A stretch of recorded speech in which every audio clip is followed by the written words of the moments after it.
ها جايز على شو يضحكون؟ شنو؟ مش مدري. طب هاي اللفه تنقص بالسكينه. لا حبيبتي كليها هيك. هاي ما تنقص بالسكينه؟ لا عادي. طب كان يضحكون علي. لا عادي.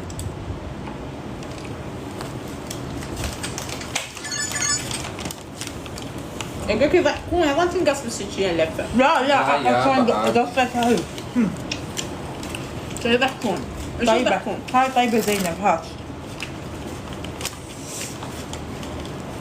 زينب هات وبهاي. هذا الجبن اسمه حلوم. طيني عيني ست زينة طيني. ترى يعني هو ريوق عادي ناكله شلون ما كان. ايش يضحكون؟ على شنو يضحكون؟ هو اكل. الله اكبر. حبايب بدنا نصيد معجنات. عندنا شغل عندنا لا، تصوير نحتاج. فلازم نتغذى. ليش ما بتفتح بعد بالانستا؟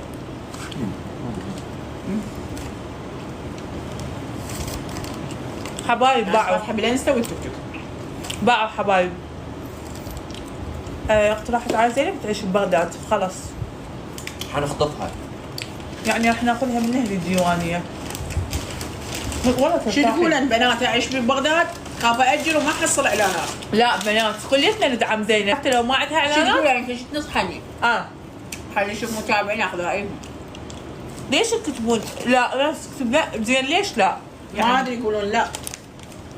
بدل ما تقولوا لها تعالي مكانك تهلون بيها بالمهلي. ها شنو لا شنو هالطردة مو عيب. لا حبيبتي ما يريدوا لها الخير. البنية ضيفة عندنا عيب عليكم. انا شفت كتابك موبايلك. ما نسوي التعليقات حتى نقراها. زينب نريدها تعيش ببغداد قريبة علينا. اي والله احسن لها. اذا تحتاج شيء احنا يمها خواتها. والله العظيم. شوف ايش تحتاج ما تحتاج عادي. يعني صديقتنا اختنا. هسه شو تقولين؟ ظل يجنن ببغداد. ما يجنن اذا أنا ببغداد هسه يجنن لو لا؟ شو تقولين؟ اه والله. زينة اليوم نسوي لهم عجل اكس ليش؟ عليك الله قبل لا يجي نسوي رجليه. هسه حتى لو ما صار بيض احط لهم فونديشن. شوف كريم اساس. اي لا، تسوي؟ او الله ما اكل لك الشاهم بيض انا اسوي الشاهم بيض زينب. لا نسوي تقشير بالقدم. انت بدك تاكل. هاي بوتيتو وهاي بالزعتر. عليك ان شاء الله كان جاي تشم ديوانيه حبي. هنا كان ما اعرف احط كريم اساس انا. شلون اسوي الشاهم؟ هاتك هذا بالزعفران. هاتك تهم. يلا يلا. مسوين عزيمة مال ابتدائية. حبيتي المعجنات زينب؟ طيبات؟ ايه واحد ياكل من واحد. ايه مسوي عزيمه. عزيمة مال زعاطيط.